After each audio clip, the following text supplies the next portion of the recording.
नमस्कार दोस्तों, मैं हूं युग बगड़िया और आप देख रहे हैं इंडिया युग टाइम्स। आज हम एक ऐसी खबर लेकर आए हैं जो न सिर्फ भारत की कूटनीतिक ताकत को दिखाती है, बल्कि ये भी साबित करती है कि भारत अब दक्षिण एशिया में नए समीकरण बना रहा है। ये कहानी है तालिबान के विदेश मंत्री की भारत यात्रा की, जिसने अमेरिका और पाकिस्तान को बेचैन कर दिया है।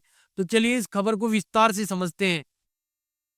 लेकिन इससे पहले, अगर आप चाहते हैं कि भारत की आवाज पूरी दुनिया तक पहुंचे और हमारा देश हर क्षेत्र में आत्मनिर्भर बने, तो इस वीडियो को लाइक करें, अपने दोस्तों के साथ शेयर करें और हमारे चैनल को सब्सक्राइब करना न भूलें। दोस्तों, ये कोई साधारण घटना नहीं है। ये वो पल है जो दक्षिण एशिया की भू राजनीति को हमेशा के लिए बदल सकता है। 9 अक्टूबर को जब तालिबान के विदेश मंत्री आमिर खान मुक्तकी भारत पहुंचे तो पूरी दुनिया की नजरें इस दौरे पर टिक गई। ये तालिबान का कोई छोटा मोटा नेता नहीं, बल्कि उनका विदेश मंत्री है, जो अफगानिस्तान की सत्ता में वापसी के बाद पहली बार भारत आया। इस दौरे ने न सिर्फ अमेरिका और पाकिस्तान को चौंकाया, बल्कि ये भी दिखाया कि भारत अब अपनी कूटनीति से दुनिया के सामने नए रास्ते खोल रहा है। क्यों है ये दौरा इतना खास?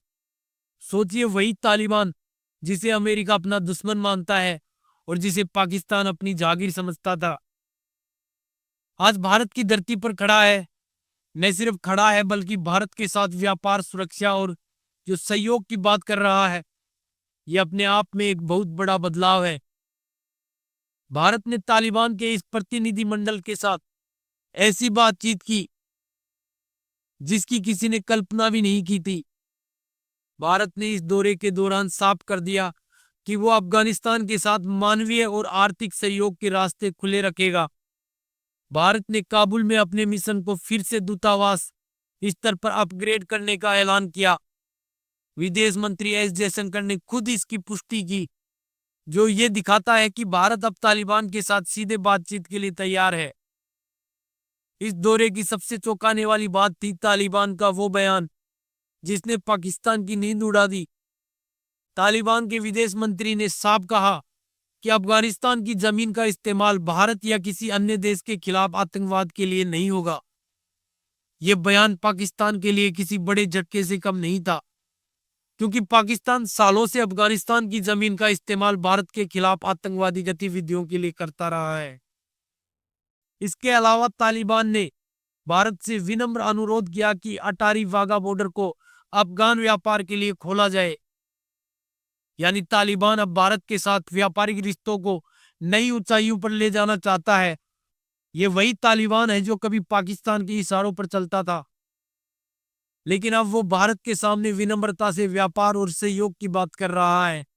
भारत ने इस दौरे में अपनी कूटनीति का लोहा मनवाया। भारत ने साफ कर दिया कि भले ही वो तालिबान सरकार को अभी औपचारिक मान्यता न दे, लेकिन अफगान जनता के साथ उसका रिश्ता हमेशा मजबूत रहेगा।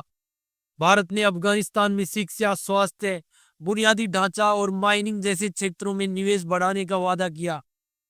इसके अलावा भारत चाबार बंदरगाह और मध्य एशियाई संपर्क गलियारों पर भी काम कर रहा है।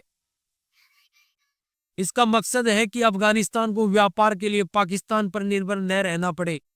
ये भारत की वो रणनीति है जो पाकिस्तान की भौगोलिक ब्लॉकेज को तोड़ने की दिशा में एक बड़ा कदम है। इस दौरे ने पाकिस्तान को सबसे ज्यादा परेशान किया है।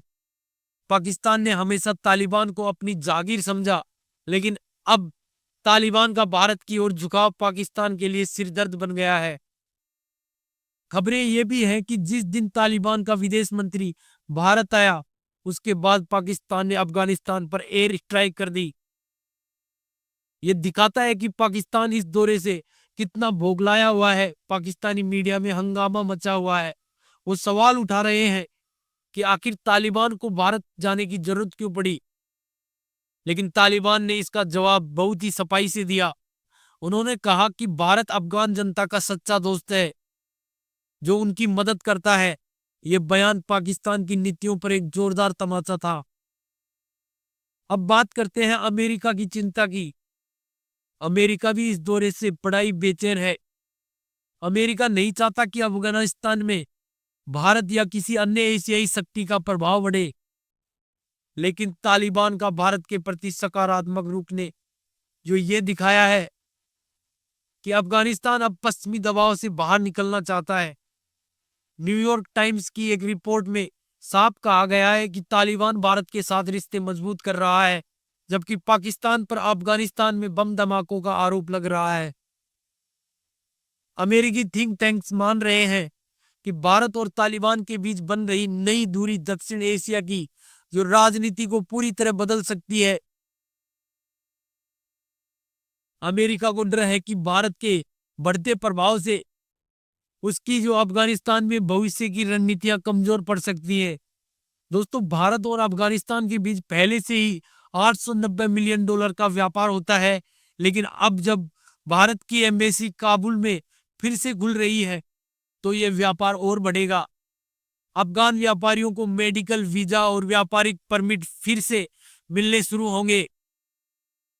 भारतीय दवाइयां, कपड़े और अन्य सामान फिर से अफगानिस्तान में आसानी से पहुंचेंगे।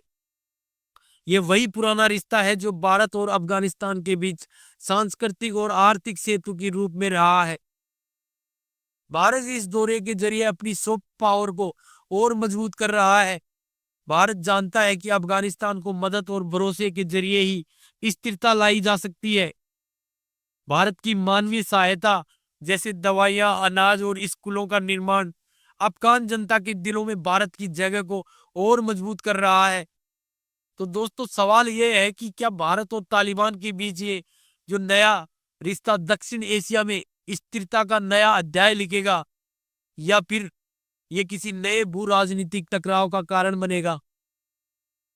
भारत की रणनीति साफ है, वो अफगानिस्तान को अपने साथ लेकर चलना चाहता है ताकि दक्षिण एशिया में शांति और स्थिरता बनी रहे।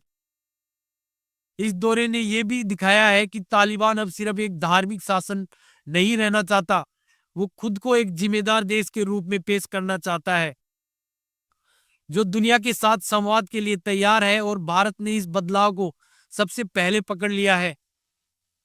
दोस्तों, ये कहानी है भारत की उस कूटनीतिक ताकत की जो अब दुनिया को अपनी शर्तों पर चलने को मजबूर कर रही है। तालिबान का भारत दौरा न सिर्फ एक राजनीतिक घटना है, बल्कि ये दक्षिण एशिया के नए समीकरणों का प्रतीक है। भारत ने अपनी सॉफ्ट पावर और कूटनीति के दम पर न सिर्फ तालिबान को अपने साथ लिया, बल्कि पाकिस्तान और अमेरिका को भी बेचैन कर दिया। आपको क्या लगता है, क्या भारत अफगान रिश्ते दक्षिण एशिया में शांति और स्थिरता लाएंगे, या फिर ये नए टकराव का कारण बनेंगे? अपनी राय हमें कमेंट बॉक्स में जरूर बताएं। और अगर आपको ये वीडियो पसंद आया तो इसे लाइक करें, अपने दोस्तों और परिवार के साथ शेयर करें, और इंडिया युग टाइम्स को सब्सक्राइब करना न भूलें। हम फिर मिलेंगे एक नई खबर के साथ। जय हिंद, जय भारत।